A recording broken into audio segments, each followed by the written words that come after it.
Oke, kita kembali lagi di dalam acara Kumbang Channel bersama saya, Pak Beto dan juga Pak Johnson. Kumpul bareng yo. Jangan lupa hari Minggu jam 8 sampai jam 10 malam dan jam 9 sampai 9.45 itu segmen berbahasa Inggris. Kita baru saja menyelesaikan segmen berbahasa Inggris dan kita ada di segmen terakhir di dalam acara Kumbang Channel, yaitu segmen bincang-bincang, tentunya kembali di dalam bahasa Indonesia. Dan hari ini saya mau bicara tentang rencana pemerintah lokal untuk membuka border di Macau kepada beberapa orang asing ya, yaitu misalnya yang memiliki keluarga orang lokal di Macau, juga untuk para orang asing yang memegang blue card atau pekerja migran yang saat ini sedang terjebak di luar gitu ya. Ada beberapa teman saya yang juga beberapa anak-anak di gereja saya juga tapi yang di sempat luar terjebak di luar. Kalau blue cardnya sudah expire. Kalau sudah expire, nah itu akan permasalahan satu lagi. Ini yang mau saya bicarakan justru.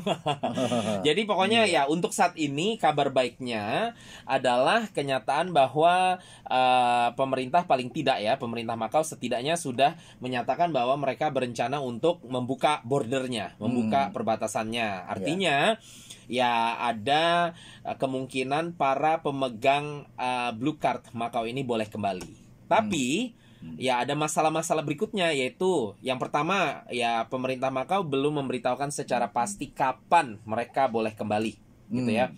Dan mereka juga berbicara tentang prosedur yang harus dilakukan karena mereka tentu harus memastikan kembalinya orang-orang ini ke Macau tidak akan membuka resiko bagi orang-orang di Macau. Seperti itulah basically ya. Dan jadi mereka masih mempelajari ini gitu ya. Jadi ya kita nggak tahu ini benar akan terjadi apa enggak gitu ya. Tentu kita berharap bisa ya, karena pertama-tama ya kita juga bingung Macau dengan keadaan Jadi seperti masih ini. di dalam diskusi. Masih diskusi ya. Karena kalau nggak kembali orang-orang ini yang pertama yang punya keluarga di Macau terpisah seperti itu kan kesian ya. Iya. Nah, kedua ya Macau memang tetap membutuhkan para pekerja migran ini, Pak Johnson. Ya contohnya misalnya yang bekerja di bagian-bagian yang bawah lah, seperti diutarakan oleh beberapa anggota legislatif Macau ya. Beberapa waktu lalu ya mereka bilang ya orang Macau, orang lokal Macaunya siapa sih yang mau kerja yang bagian bawahnya gitu loh, Pak Johnson. Nggak banyak yang mau gitu kan. Jadi jangan disusah-susahin gitu loh, karena kalau nggak bakal lumpuh Macau seperti itulah. Nah, jadi itulah sebabnya mereka kembali merencanakan untuk mengizinkan para pekerja migran untuk kembali, termasuk tentunya pekerja migran Indonesia, Pak Johnson. Nah, jadi kabar baik ini kalau ada beberapa teman kita yang mendengarkan ya, atau teman-teman BMI semua yang ada di Macau mendengarkan, silakan kasih tahu ke teman-teman yang ada di Indonesia. Tapi saya setuju dengan Pak Johnson bilang, jangan kasih harapan palsu ke teman ya. Jadi kita ikutin dulu beritanya seperti apa gitu, Pak Johnson ya, supaya tahu prosedur jelasnya. Karena memang ada beberapa hal yang harus kita perhatikan. Seperti tadi pertanyaan Pak Johnson adalah, coba sebutkan lagi pertanyaannya Pak Johnson. Pertama yang sudah expire itu. Nah, jadi ada temanku begitu. Oh, ada banyak. Iya. Bisa kembali enggak? Aduh Pak, itu visaku sudah habis gitu. Ya pemerintah sih belum berbicara apa-apa tentang itu, Pak Johnson. Jadi kita nggak tahu ya, karena begini, waktu saya kembali dari Jakarta itu, bukan Jakarta malah, dari Bali ya, karena kan saya di Jakarta hanya transit, Pak Johnson. Waktu saya kembali dari Bali, itu kan saya check-innya di Bali semua tuh, Pak Johnson ya. Jadi saya harus diminta paspor saya, ID saya untuk check-in di Bali ya. Karena kita udah nggak keluarin barang-barang lagi di Jakarta, sudah langsung dur ke Hong Kong. Nah, tapi kita harus tunjukin kita punya surat izin dari pemerintah Macau bahwa kita boleh kembali gitu ya. Nah, di saat itu ada beberapa orang yang akan kembali ke Hong Kong dan Macau, itu yang ID-nya juga udah keburu habis, Pak Johnson. Ya, sebenarnya salah satunya saya, ID saya belum habis, paspor saya belum habis, tapi paspor saya kurang dari 6 bulan. Nah, logikanya biasanya di dalam situasi yang normal dengan paspor yang masih kurang masa berlakunya dari 6 bulan, itu tidak diizinkan untuk terbang ke negara orang, Pak Johnson. Iya, tapi saya diizinkan dan semua orang saat itu diizinkan karena lagi masa pandemi seperti itu. Yang penting dapat surat izin dari Macau menyatakan bahwa memang saya pemegang ID Macau dan saya boleh kembali ke Macau seperti itu. Jadi saat itu juga disediakan kertas oleh bandara di Indonesia yang menyatakan bahwa ya saya paspornya atau ID saya sudah habis masa berlaku jadi pihak Garuda atau pihak Cathay Pacific atau pihak apalah pesawatnya itu tidak bertanggung jawab mengenai kita punya ID atau paspor kita yang sudah habis masa berlakunya, gitu ya.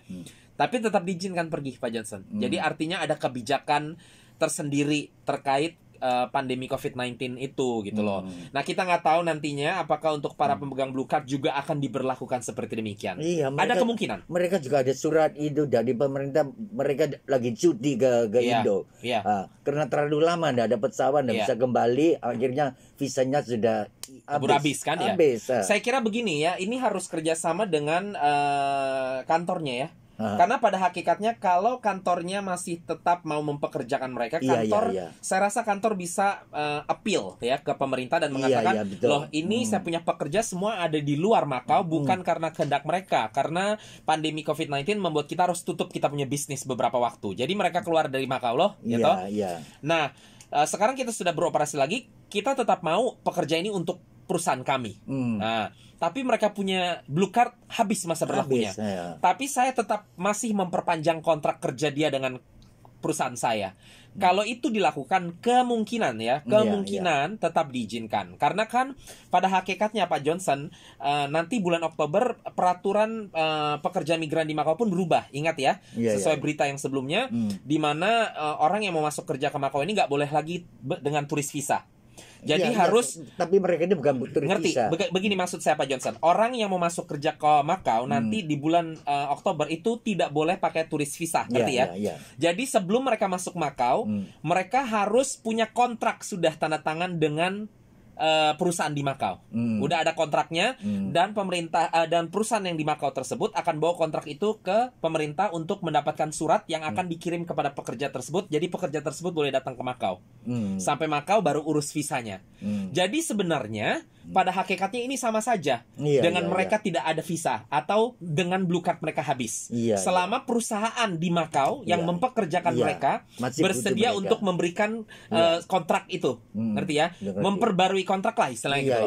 Kirim pakai pos lah seperti itu.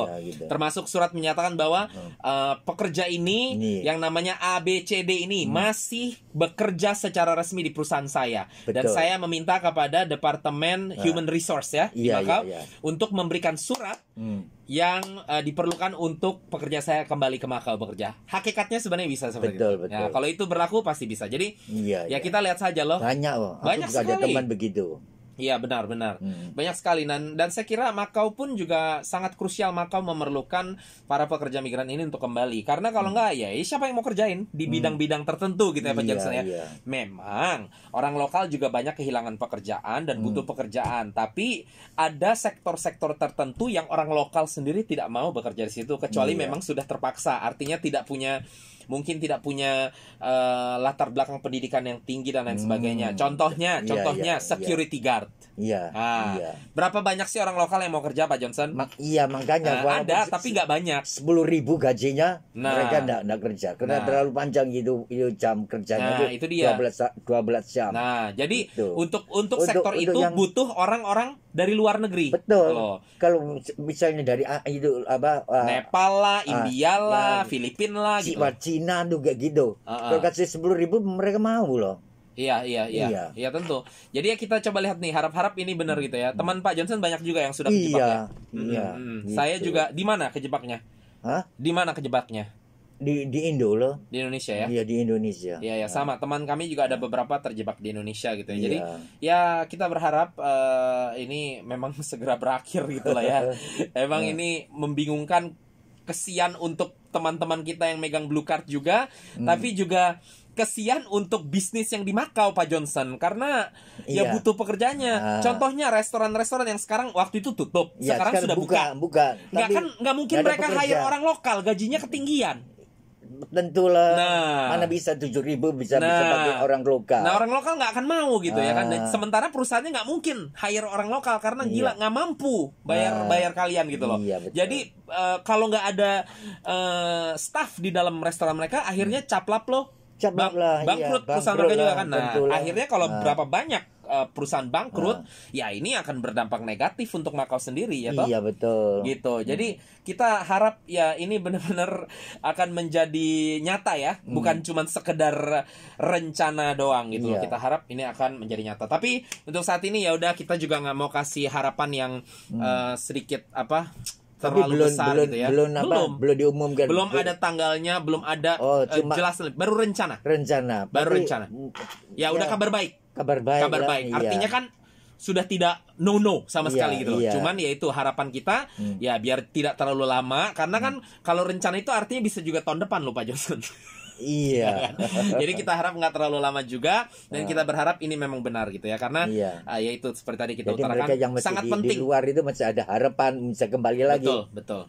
Ya. Gitu. Ya kita lihatlah, kita ikuti perkembangannya tapi jangan kasih harapan terlalu tinggi juga karena nanti akhirnya kecewa teman-teman kita kesini. Yang penting kasih tahu mereka masih ada harapan. Jadi kita coba ikutin berita yang baik, ikutin prosedur ketentuan yang diberikan oleh pemerintah, ditambah orang Indonesia sekali lagi orang yang percaya kepada Tuhan, ayo kita berdoa ya supaya kondisinya menjadi baiklah juga untuk Indonesia sendiri karena kalau Indonesia terus tinggi jumlahnya maka Indonesia bisa di-ban secara sendiri loh Pak Johnson karena salah satu ketentuan dari pemerintah setempat juga tergantung dari negara asalnya. Kalau negara tersebut kasus COVID-nya terlalu berbahaya, dipandang berbahaya untuk Makau, maka bisa tetap nggak dikasih masuk, ngerti ya? Jadi ya Indonesia harus menurun. Jadi kita berdoa juga untuk Indonesia supaya kasus COVID-19-nya menurun juga gitu ya. Oke, waktunya sudah habis Pak Johnson. Kita akan tutup malam hari ini. Semua teman-teman sampai ketemu lagi minggu yang akan datang. Goodbye. Ya. Oke, salam Indonesia. Saya pasangkan lagu yang terakhir kok jadi terakhir. Jodoh pasti bertemu dari Afgan dan tentunya kita masih berjodoh. Kita akan bertemu kembali minggu yang akan datang. See you guys next week.